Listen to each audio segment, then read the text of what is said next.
So we have been learning about the life, ministry and message of Jesus Christ, and we were talking about the pre-existent Christ, and then we have been thinking about the incarnation of Jesus Christ, and why incarnation was necessary, and what is the purpose of incarnation, and what are the lessons we are learning from incarnation. Finally, we said, through incarnation, we understand the truths that God is able to save, and also He is willing to save. And incarnation was essential for the perfection of our salvation. That's what we learned in the last session, that salvation, when it is not just a 1 minute thing. In fact, when we accept Jesus as our Savior, the truth is that we are saved as if we have entered into a safe house.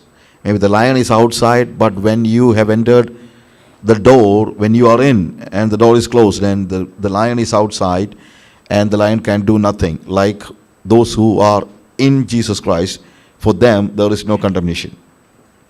So your salvation is assured when you are in. But that is not the end of the story. Again, you are walking towards the glory which is awaiting for us in heaven. And we walk, and this path is known as the path of sanctification. So we are justified by the death of Jesus Christ, and that is like a door. Jesus said, I am the door, and when we enter through the door, you are saved, but still you are walking in the path of sanctification. In each point of this travel or the journey, don't think that we are imperfect. Of course, we are perfect, and we need to be perfect as we are, but at the same time, a perfection is awaiting for us, and finally we need to reach that perfect salvation. This is the process of salvation. I told you, the first one is the positional salvation, and then the process of salvation, and finally glorification, the perfect salvation. See, so what God offers us is the life of Jesus Christ, and what God requires of us is the life of Jesus Christ. And the source of our target, or our target is the source, the life of Jesus Christ, and the source for us to reach that target, it is also the life of Jesus Christ. So now we have learned something about the incarnation, or the need and purpose of incarnation. But now come to the second part of our study, that is the historical Jesus. We have entered into the next session, and that is the historical Jesus. We have seen Jesus as the Alpha and Omega, the pre-existent Christ, the eternal Word who was with God, and He is the cause of all creation. In fact, it is written the firstborn of all creation, but I told you that is not firstborn, because don't think that He is born like we have been born into this world. It's not like that. When we say He is the Son, He represents God, or something like He is revealing God, and that's the reason why Jesus is the Son of God. It's not a genetical birth. Don't consider it as a genetical, like, of course, Jesus was born into this world, and that time, in fact, God was revealing Himself in the flesh. That's all. He's incarnated in the flesh. It was the revelation of God. Okay? It was a revelation of God. So He is the cause of all creation. And the very God incarnated in the flesh and dwelt among us, and that God was Jesus of Nazareth. God. Jesus, when you look at Jesus of Nazareth, you are not seeing somebody other than God, or a man who was pleasing God, or just a man, or just a God. He is, of course, is God Yahweh. Is God Yahweh. You understand? It's the eternal God. But now we see Him as Jesus of Nazareth. So God incarnated, or revealed, or invaded this planet Earth. But it was not, don't think that it was an accident, or something happened at a time of history. Of course it happened, but it was not an accidental thing. there was a lot of preparation for the invasion. Preparation from God's side. God's side means, God was preparing the earth, the people, the religion, everything, so that people will understand, or when He is invading the planet Earth, people should be, accept Him. Accept Him means, He was preparing for that incarnation, preparing people for that incarnation. So now in the first session we are learning about the preparation for incarnation. See, great preparation was there for the incarnation of God into this planet. First of all, God was promising His invasion or incarnation from the very beginning of history. The first preparation is the promises God made to mankind. And we know that the fall of man means fall of Adam, it made the mankind a slave to sin. Earlier he was not a slave to sin, but from Adam onwards, when he fell into sin, he was yielding to temptation. That time onwards, all the mankind has some kind of inclination towards sin. And even when man didn't want to do sin, he was falling into sin, or something like it was a slavery.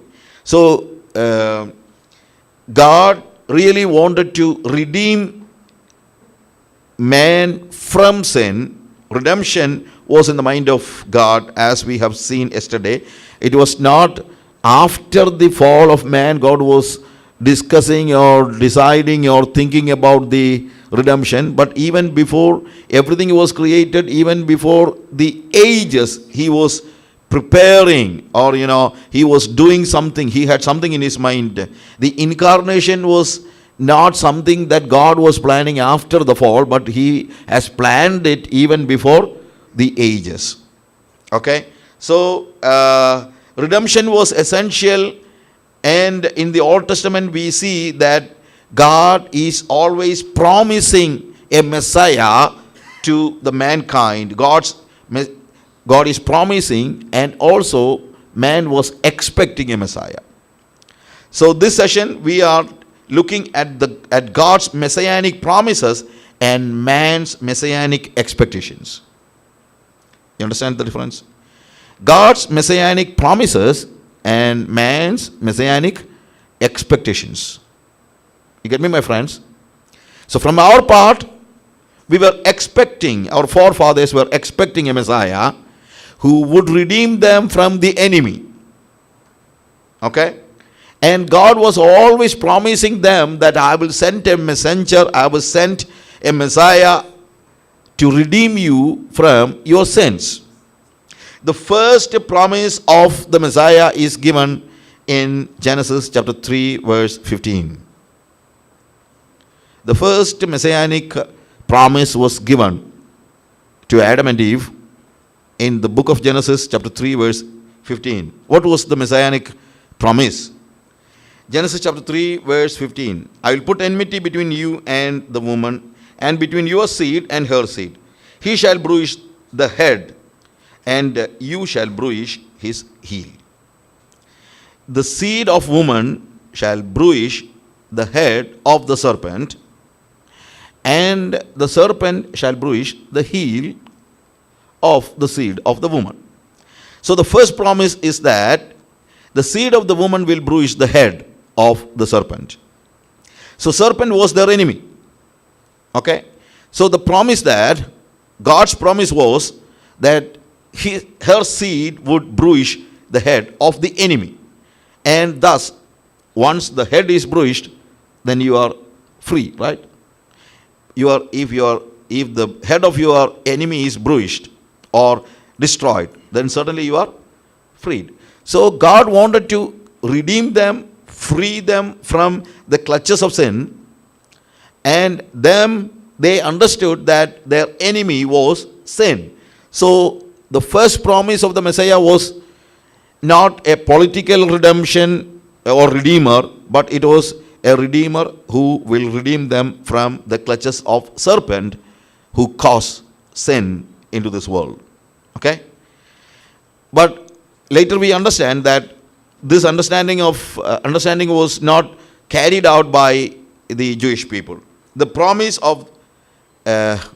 was that the seed of woman will bruise the head of the serpent.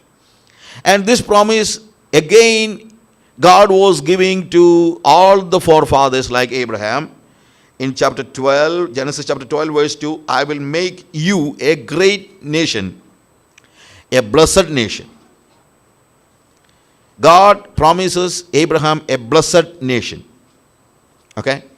Because he says, Abraham, leave your country, your kindred, and your father's house and go to the land that I will show you.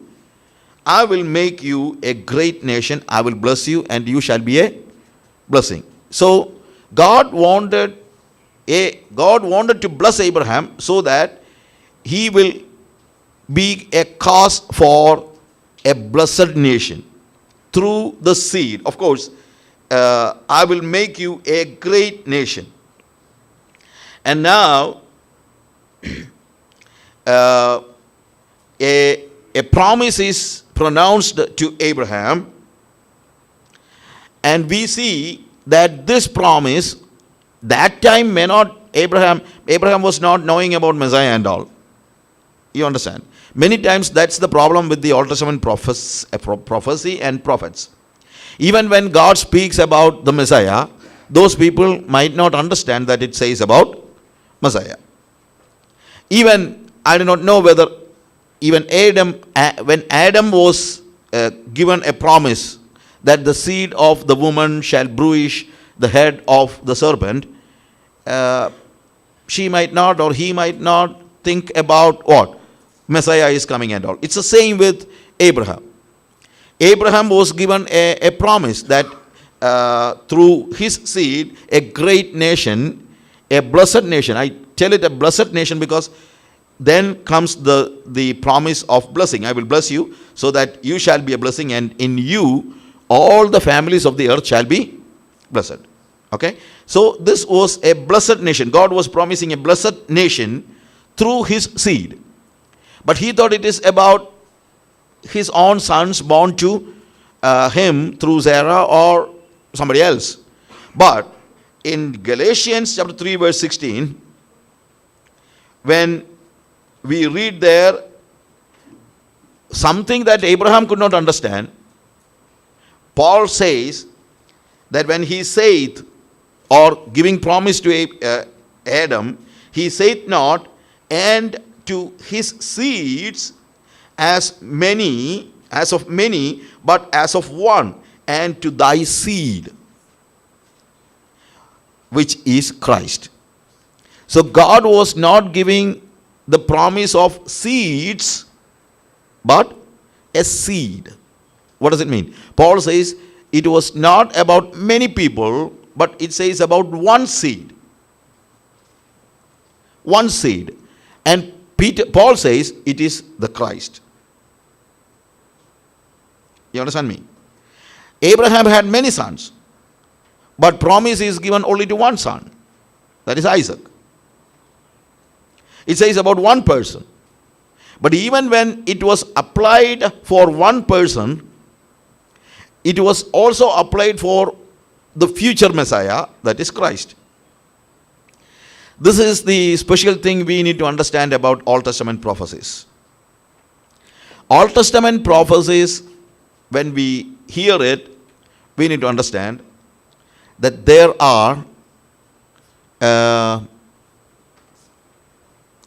you're here? Okay. When the Old Testament prophecies, there is a fulfillment for those days. Something is happening, some promise is given, and that happens in that age, and also that happens to the Messiah, and also sometimes that happens to us. So many times there are a three-faceted fulfillment of a prophecy in the Old Testament. Something that is promised to the Old Testament people, that happens to them in their life itself, it is fulfilled. And of course, many times it is fulfilled in the life of the Messiah. And many times it is extended to the eschatological or the last days. You get me? I will tell you an example. See, in Psalms 22, we read about the death of Jesus Christ, or some kind of experience, some kind of feeling that God has abandoned the person. I certainly believe that it was applicable for the person who wrote it, first of all. That person also had the feeling that God abandoned him. Sometimes the problem with us, now when we read a passage, we say it is a messianic passage. But in those days, they did not understand that it is a messianic passage. But that day, they had some kind of fulfillment. Maybe it is not in full, but some kind of fulfillment in that promise God gives to them. And also it is applicable for the Messiah. And it is also applicable for you and me. The psalmist felt that he was abandoned by God. When Jesus was on the cross, he also had the same feeling that he was abandoned by God. And I tell you, sometimes we also will feel that we are abandoned by God. So when we are ascribing a passage for the Messiah, don't think that it is applicable only for the Messiah. You get my point? But it must be fulfilled completely in the life of Messiah, partially in the life of the prophet or the people who are living in his time. You get me? And it is possible that this promise is extended to an age that is the eschatological time or the end times, or even in eternity. Take the case of Sabbath. That's what we see in Hebrews. Those who believe a time for Sabbath is still kept for them. Sabbath or the rest was given to the people of Israel when they reached the land of Canaan. Okay? But that promise is extended to us, and that will be fulfilled in our life only when we reach heaven. So whenever we read an Old Testament prophecy, remember, it is possible, it's not about all the prophecies, it is possible that the promise is fulfilled in their life and in the life of the Messiah, or even in our life. Sometimes it happens in eternity. The promise has a three-faceted, that's the reason why I say it, a three-faceted thing. At the time of the promise, maybe it be fulfilled in their life, in the life of the Messiah, and in the coming time. So Paul says this promise was fulfilled in the life of Abraham, of course. Abraham, God promised him a son, right? A seed. And he experienced, he got a son. He got a son. But Paul says that was not just for Isaac. The promise was not just for Isaac. It was a promise for Messiah also. And that's the reason why he says it is Christ. God says, that's the reason, he saith not, and to his seeds as of many, but as of one, and to thy seed, which is Christ. Which is Christ. Paul says, it is of Christ. It is not just of Isaac. But it fulfilled in the life of Isaac also, right? You understand? This promise was fulfilled in the life of Isaac also, isn't it? Yes. But that was not the end of the story. Even that promise, it was for Isaac and also for Christ. So, the promise, in 2000 years ago, God spoke to Abraham about Christ, which Abraham never understood. 2000 years ago, when Paul was giving a promise, 2000 years ago, when God was giving a promise to Abraham, he never thought it is about Christ or Jesus. So many of the promises, the people who heard the promise could not understand what God was promising. But the promise was given. That's the thing. The promise was given to the people. God promised the Messiah who would destroy the enemy and redeem man from his captivity of sin. However, Israel failed to understand the real meaning of the promise. Messiah would destroy the enemy. They understood that Messiah would come to destroy the enemy. But they failed to understand the enemy. That's the problem. The first promise was to Adam and Eve, right? And that time, who was the enemy? It was a serpent. And that's the reason why God said, your seed shall bruise the head of the serpent. And it is the serpent who caused sin in their life. So God was promising that He will send a seed to redeem them from their sins, because they understood that their enemy was sin. But Israelites, when they became a nation, they never thought their enemy was sin, because they were facing many other enemies, material, physical enemies like Philistines. So they thought God would send a Messiah to redeem them from the Philistines. So instead of seeing sin as an enemy, they started seeing the neighboring country as an enemy. You get my point? So all the life of Israel, they were expecting a Messiah who would redeem them from the neighboring country or the hostile country. Even in 1 Samuel chapter 8, 1 Samuel chapter 8, verse 1 onwards, we read that they are asking for a king. The Israelites were asking for a king. When Samuel became old, he made his sons judges over Israel. And verse 3, yet his sons did not walk in his ways, but turned aside after gain. They took bribes and perverted justice, that which Samuel never did. The sons of Samuel appointed them as judges. That itself was a mistake. That is one of the mistakes. Sometimes I feel that this is the mistake most of the mission leaders are also doing. The leaders, the judges, the people should be, appointed by, not by the existing leader, but by God. See, God appointed Samuel. Samuel has seen something happen in the life of Eli, right? Eli appointed his sons as priests. And that was a big mistake. Even after seeing that mistake, Samuel was appointing his sons as the judges. And these people came and said, we were happy with you because you never took bribe from us. You never turned the righteousness.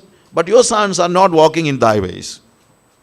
So we need, verse 5, behold, you are old, and your sons do not walk in your ways. Now appoint for us a king to govern us like the other nations. So what these people say, if you think humanly, they were asking a very wise thing. And they say the other kings, other nations have a king. So what is the privilege of having a king? When there is a battle, the king will take care of the battle. The problem with Israel, they did not have even an army, a trained army. When an enemy is coming, the Philistines are coming, they are calling, hey Joshua, hey, Moses, Joseph, all of you come, look, the Philistines have come. Then there is no arms or nothing. They take the stones and logs of wood and things like that and trying to fight, and they fail sometimes. Many times they did not fail, that's true, but many times they failed. When they failed, they thought it is because they did not have a leader to lead them and in the battle. And that is the reason why they were asking for a king. In chapter 8, verse 20, verse 20, it says that we also may be like the nations, that our king may govern us and go out before us and fight our battles. So they had a reason why they need a king. What was the reason? They needed a king to go before them to fight the battle. So that is very rational and reasonable thing, right? It's a reasonable thing. But I was trying to explain, they always consider the neighboring country as enemies instead of seeing sin as the real enemy. So sometimes Philistines were their enemy. After some time, Syrians were the enemy. After some time, Assyrians were the enemy. Then the Babylon was the enemy. Then again, Syrians were the enemy in 2nd century BC. Then it was Rome. And now at the time of Jesus, they thought the Messiah would come and redeem them from Rome. So all the time they were expecting a Messiah would come and redeem them from, the neighboring countries or the country that was in war, in battle with them.